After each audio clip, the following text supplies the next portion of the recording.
So guys, अगली चीज़ पे हम जो काम करने वाले हैं वो इम्पॉर्टेंट नहीं है, लेकिन हाँ एक एप्लीकेशन को शेप में लानी है। तो पहला हम इसको डिस्प्ले करेंगे, फिर इसको डिस्प्ले करेंगे, यानी कि जो टी की समरी है, राइट, और उसके बाद जो टी की लिस्ट है ये। तो बेसिकली हम एक कंपोनेंट इसके लिए क्रिएट करने वाले हैं। एग्जांपल इसके लिए समरी के लिए कंपोनेंट होगी, लिस्ट दिखाने के लिए कंपोनेंट होगी, बाद में हम इसको और भी ब्रेक करने वाले हैं, ठीक है। तो अगर मैं बात करूँ यहाँ पर एक फ़ोल्डर क्रिएट करने के लिए, तो मैं कहाँ पे करूँगा, टीज़ के अंदर। तो पहले तो अपनी एक फ़ाइल होगी जिसका नाम रहेगा टीज़.js, राइट।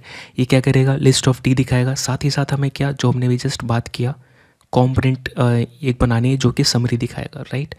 तो अगर मैं बात करूँ इसका, तो इसका नाम दूंगा मैं टी समरी, राइट, जेस। और एक और फाइल बनानी पड़ेगी जो कि ये लिस्ट दिखाएगी, राइट। ये जो लिस्ट अपने को दिख रही है, यानी क्या, जो भी अवेलेबल अपने पास है, लिस्ट अवेलेबलिटीज़ है उसके लिए, ठीक है। तो अवेलेबल AVAILABLE टीज़.js, राइट। अब हम शुरू करेंगे पहले टी समरी के साथ, राइट। तो पहले टी समरी में जाते हैं और यहाँ पे बेसिकली अपने को एक कंपोनेंट क्रिएट करनी पड़ेगी। सेम नाम से करेंगे टी समरी, राइट, जो भी फाइल का नाम है। और ये अपना डम कंपोनेंट रहेगा, यानी कि इसमें कोई प्रॉप्स अपने को चाहिए नहीं, क्योंकि इसको बस जो दिखाना है वो स्टैटिक डेटा रहेगा, ठीक है। अब हम नहीं चाहते कि एक ही फाइल को ओवरलोड करें, इसलिए हम इसकी रिस्पॉन्सिबिलिटी बांट रहे हैं। इसका जो काम है अलग अलग दे रहे हैं, राइट। यानी ड्राइवर सिर्फ ड्राइव करेगा, कंडक्टर सिर्फ भाड़ा लेगा, और बस ऐसे कुछ, ठीक है। समझ गए होंगे क्या बताएं। सो टी समरी, ठीक है। अब यहाँ पे अपने को चाहिए होगा टी की समरी। मैं यहाँ पे कुछ भी लिख दूंगा अभी के लिए, या फिर इसी को रहने देते हैं, जो लिख रहे हैं उसी को। एक सेक्शन होगी अपनी यहाँ पर, ठीक है। इसके अंदर हम लिखने वाले हैं, तो H2 टैग जैसा कि आप देख रहे हैं यहाँ पे है ये चीज़, और नीचे एक पैराग्राफ टैग लिख देंगे जिसमें कुछ कुछ कंटेंट लिख देंगे। अभी के लिए हम क्या करेंगे, अभी के लिए क्या ये करना चाहिए, मैं कॉपी करूँगा, ठीक है, ये जो कंटेंट है, और यहाँ पेस्ट कर दूँगा। आपको ऑलरेडी गिटहब में मिल जाएंगे, राइट। पैराग्राफ एक रखना चाहिए अपने को। इसके लिए मैं क्या करूँगा, यहाँ पे आऊँगा, ये पैराग्राफ कॉपी, और फिर मैं यहाँ पे क्या करूँगा, यहाँ पे पेस्ट कर दिया, ठीक है। इसकी सीएसएस पार्ट पे अब काम करना बाकी है, राइट। अब सीएसएस पार्ट पे काम करने के लिए पहले देखना पड़ेगा कैसे दिख रहा है, तो कौन सा कंपोनेंट है जिसपे कि हम ये दोनों चीज़ ग्रुप करने वाले, यानी कि अपनी जो टी की लिस्ट है और प्लस ये जो समरी दिखाएंगे वो अपना टीज़ है, राइट। तो यहाँ पे जो टीज़.js है, यहाँ पे हम क्या करेंगे, पहले यहाँ पे कंपोनेंट क्रिएट कर लेते हैं, कॉन्स्ट टीज़, ठीक है। और ये अपना सिंपली ग्रुपिंग के लिए यूज़ कर रहे हैं, इसको प्रॉप्स नहीं चाहिए अभी के लिए। और आप यहाँ पे कैसा डिव भी यूज़ कर सकते हैं, मैं यूज़ करूँगा फ्रेगमेंट, ठीक है। उसके लिए इंपोर्ट करनी पड़ेगी, तो मैं इंपोर्ट करूँगा इंपोर्ट, और सिर्फ फ्रेगमेंट यूज़ करना है, ठीक है। ऑलरेडी इंपोर्ट हो गई। सो फ्रेगमेंट आप चाहे तो react.fragment भी लिख सकते हैं। बेसिकली मैं स्पेसिफिक जो फ्रेगमेंट वो इंपोर्ट कर रहा हूँ यहाँ पे, और इसके अंदर मुझे क्या लेना है, टी समरी जो जस्ट अभी क्रिएट किया, राइट। इसको ग्रुप करेंगे हम। सो इंपोर्ट टी समरी, ठीक है। कहाँ से, जस्ट एक नीचे वाली फाइल से, सेम फोल्डर के अंदर है। अब मैं यहाँ पे क्या करूँगा, इसके अंदर टी समरी को यूज़ करूँगा, है ना, ये चीज़।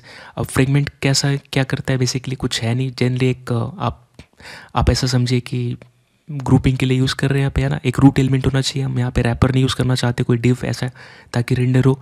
हम ऐसा चीज़ यूज़ करना चाहते हैं कि जो बाहर कुछ रेंडर ना हो डॉम पे, राइट। तो हम फ्रेगमेंट यूज़ कर रहे हैं, ऑलरेडी हमने इसके बारे में पढ़ाई किया है। आप अल्टरनेट यूज़ कर सकते थे ऐसे ब्लैंक, या फिर आप डिव यूज़ कर सकते थे, लेकिन क्यों जावास्क्रिप्ट को परेशानी देना, है ना। ये फ्रेगमेंट यूज़ करेंगे, जिससे बस ये पता चलता है कि अच्छा कोई चीज़ हम ग्रुप करने के लिए हमें रूट एलिमेंट चाहिए, ठीक है। अब मैं यहाँ पे क्या करूँगा, इसको एक्सपोर्ट करना पड़ेगा, एक्सपोर्ट डिफ़ॉल्ट, और मैं यहाँ पे क्या करूँगा, टीज़, ठीक है।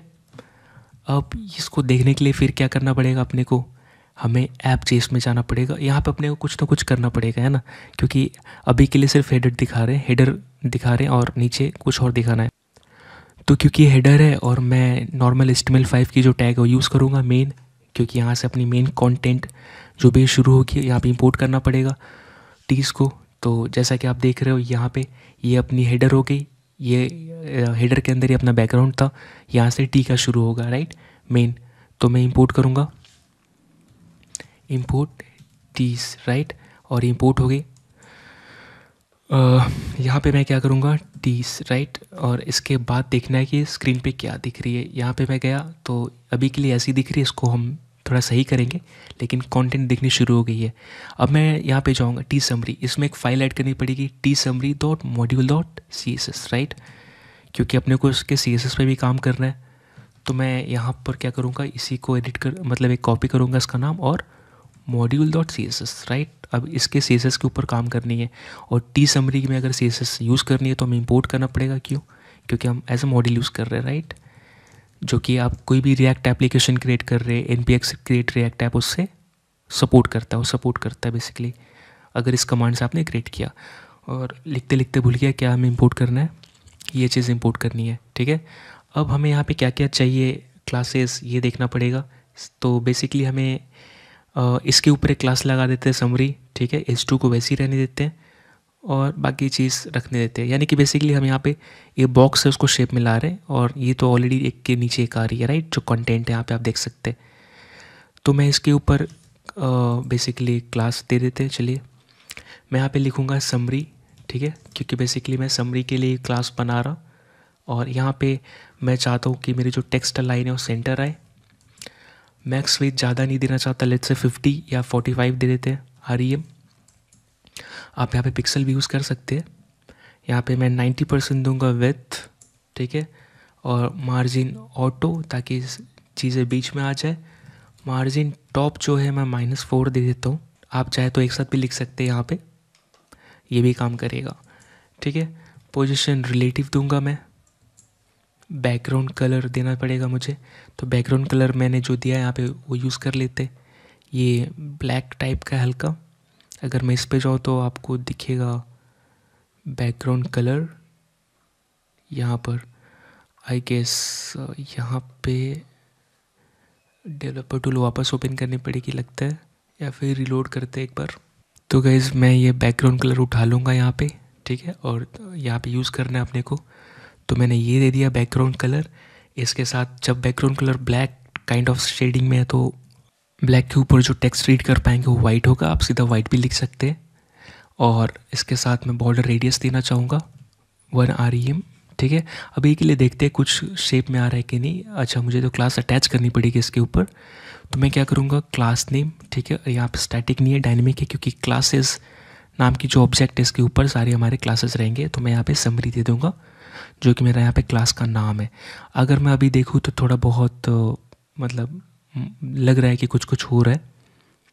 मैं यहाँ पे क्या करूँगा, नीचे जाकर पैडिंग दे दूँगा 1 REM और यहाँ पे बॉक्स शैडो दे देते। बॉक्स शैडो मैं यहाँ से कॉपी कर लूँगा। बेसिकली बॉक्स शैडो यहाँ पे मैंने है लिखा है, इसको कॉपी कर लेते और मैं यहाँ पे बॉक्स शैडो का जो वैल्यू है पेस्ट कर दूँगा, ठीक है। अब क्योंकि ऑलरेडी मैंने बना के रखा है तो इसमें से CSS का जो वैल्यू है वो ले लेना सही रहेगा, है ना, इतना क्या लिखना। यहाँ पर जो विड्थ ज़्यादा आ रही है इसका कुछ ना कुछ वैल्यू रॉन्ग हो गया, एक बार देखते हैं। मैक्स विड्थ ओके, इसका यहाँ पे मैक्स विड्थ 45 REM है और इसी में मुझे विड्थ 100% 90% चाहिए। जितना विड्थ दिया इसी में मुझे कंप्लीट 90% ऑक्यूपाई करना है। तो अब जाके ये ऐसे हो गया। इसके साथ साथ हम थोड़ा h2 को भी बड़ा कर देते जो टैग है। तो मैं क्या बोलूँगा, थोड़ा ऊपर जाएंगे, समरी, ठीक है, h2, और मैं यहाँ पे क्या दूंगा, फॉन्ट साइज 2 REM और मार्जिन टॉप लगाऊंगा। मार्जिन की स्पेलिंग रॉन्ग है और यहाँ पे आएगी 0, ठीक है। अब थोड़ा अच्छा खासा दिखने आ रहा है, शेप में लग रहा है। और नीचे कंटेंट, अब अपने को इसके ऊपर काम करनी है, जो लिस्ट है, जो बेसिकली अब हमारा ये कंप्लीट हो गया, ये जो चीज़ है अब ये इस पे काम करनी है। तो अगर आप देखोगे तो ये कंप्लीट टी के अंदर t.js उसके अंदर है। ये अपनी जो है ये रहेगी अपनी जो भी अवेलेबल टीज़ है ये रहेंगी, ठीक है। ये अपनी अवेलेबल टीज़ है जो ये दिख रही है। तो अब इस पे काम करना बाकी है। अभी चलते हैं अवेलेबल टीज़ के अंदर और यहाँ पे कंपोनेंट क्रिएट करना पड़ेगा। तो मैं एक्सपोर्ट करूँगा डिफ़ॉल्ट और उससे पहले तो क्रिएट करनी पड़ेगी। तो अवेलेबल टीज़, ठीक है, स्पेलिंग यहाँ से मैं कॉपी कर लेता हूँ या फिर ये सही है, ठीक है। और ये अवेलेबिलिटीज़ अभी के लिए कुछ नहीं करेगी, सिर्फ और सिर्फ लिस्टिंग करेगी जो अपने को दिख रही है ये चीज़, है ना, ये। तो हम क्या करेंगे, यहाँ पर जो भी है कुछ रिटर्न करना पड़ेगा, तो राइट, और यहाँ पे एक्सपोर्ट कर देते हैं, एक्सपोर्ट डिफ़ॉल्ट अवेलेबल टीज, ठीक है। ये कंपोनेंट रेडी हो गई। अब अपने को चाहिए डमी डेटा, बाद में हम डेटा वैसे भी फेच करने वाले हैं। अभी के लिए हमें डमी डेटा चाहिए, तो मैं क्या करूँगा, एक अपने को एक एरे, मतलब बेसिकली अपना जो डेटा रहेगा एरे ऑफ ऑब्जेक्ट है, राइट। तो मैं क्या करूँगा, अपने को यहाँ पर चाहिए डमी डेटा कॉन्स्ट, यहाँ पे मैं लिख लेता हूँ डमी टीज, ठीक है। और यहाँ पे मैं पेस्ट कर दिया और ये आपको गिटहब पे लिंक पे मिल जाएगी उस रेपो के अंदर, ठीक है। अब मैं क्या करूँगा, इसको यूज़ करूँगा यहाँ पे।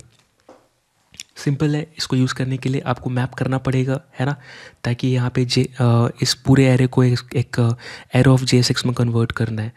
तो आप क्या करोगे, सिंपल, आप चाहे तो यहाँ लिख सकते हो, नहीं तो एक हेल्पर फंक्शन कांस्टेंट बनाओगे जो कि होल्ड करेगा ये डेटा। मैं यहाँ पे लूँगा टी लिस्ट, ठीक है। और यहाँ पे मैं क्या लिखूँगा, डमी टीज़ के ऊपर मैं मैप कर रहा हूँ, ठीक है। अब एक एक करके यहाँ पे टीज़ आते जाएंगी, ठीक है। सॉरी, ये टी आएंगी, वैसे सिंगल सिंगल आएगा। और यहाँ पे लिस्ट रहेंगे आइटम, सॉरी, यहाँ पे रहेगी लिस्ट एक एक करके। और यहाँ पर मुझे दिखानी है टी डॉट नेम, ठीक है। अभी के लिए सिर्फ नेम दिखा रहे ये चीज़, ओके।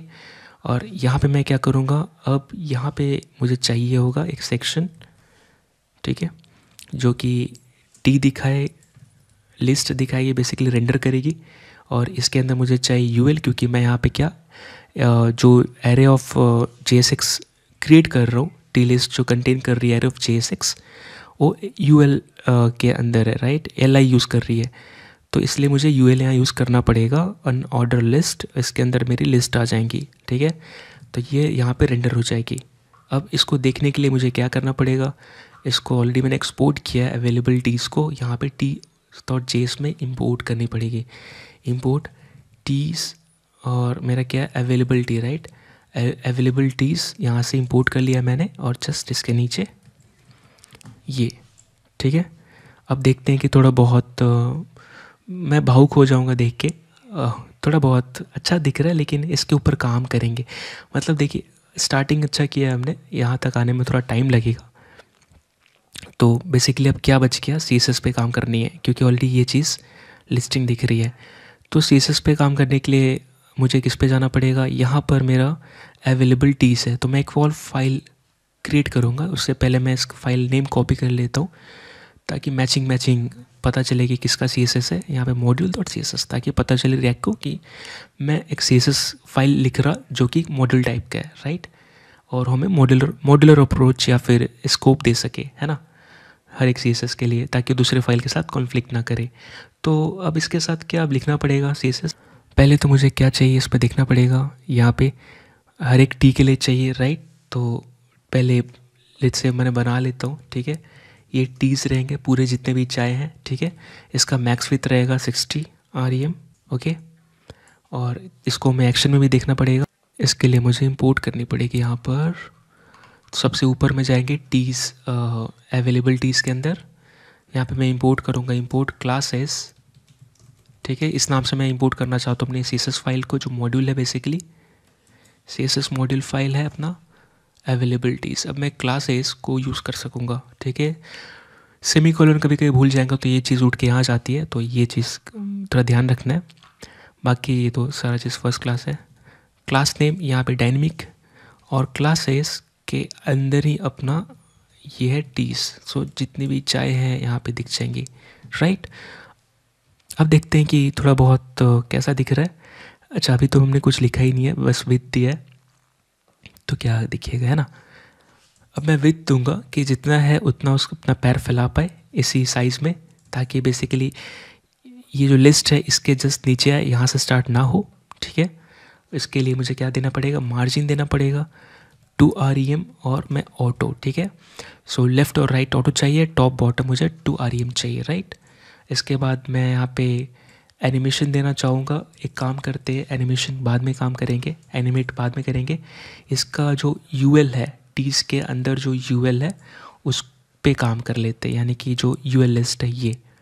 तो पहले तो मैं चाहता हूँ कि जो अपनी को ये स्टाइल दिख रही है ना, ये चीज़ डॉट डॉट ये ना दिखे। मतलब इसके लिए मुझे क्या करना पड़ेगा, लिस्ट स्टाइल, और मुझे नन करनी है, ठीक है। लिस्ट स्टाइल नन के बाद मार्जिन 0 देनी है, पैडिंग भी 0 देते हैं, बस लिस्ट का है ये बात, तो इसीलिए अभी नेक्स्ट काम हम क्या करना चाहते हैं, इसमें थोड़ा एनिमेशन ऐड करना चाहते हैं। यानी कि मैं चाहता हूँ ये जो टी का लिस्ट है ये नीचे से ऊपर आके ऐसे दिखे यहाँ पे, है ना, इफेक्ट आए।